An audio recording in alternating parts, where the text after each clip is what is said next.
So working retail can be pretty interesting sometimes. I hear some pretty weird conversations, but by far my favorite conversation was an old man bickering with his wife.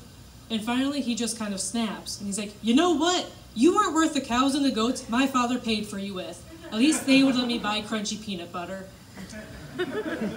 So when I was a kid, I used to think when people talk about black and white TV that colors just must not have existed then. And so I always had this idea when color came to be.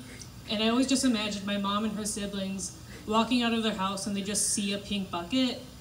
And then they're like, oh, color. And then everything was in color. And 5-year-old me thought that was fine.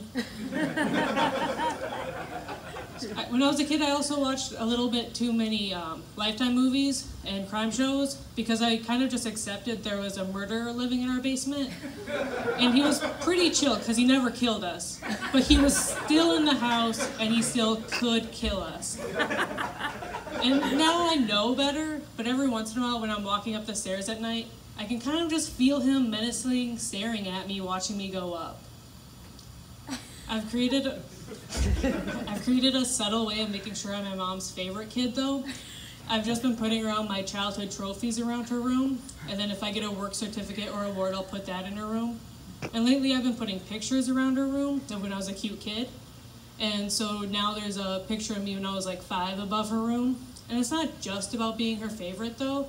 It's mostly so I can sleep better at night, knowing she falls asleep, knowing how successful and amazing I really am. So once in 7th grade, I was sitting in Spanish class, and we had a brand new teacher that day, and she's walking around talking about how friendly people are in Spain and how touchy they are. And she stops at my desk, and I'm the most awkward kid in class. And she bends down and she kisses me on the cheek. But in 7th grade, that's basically a French kiss. Speaking of first, my very first relationship was when I was in high school. It was pretty cool until he decided he needed to spend every single day I worked at the Subway I worked in. And he just set up his laptop like he was in a Starbucks. And eventually I'm like, hey, go be with your friends, do you, man? And he would just refuse. So about 2 weeks of this, I finally just snapped. And in the middle of making his sandwich, I break up with him. It went kind of like, hey, what kind of bread do you want? All right, cheese. Okay, toasted? You know what? I just can't do this anymore. We need to end this. What kind of veggies do you want?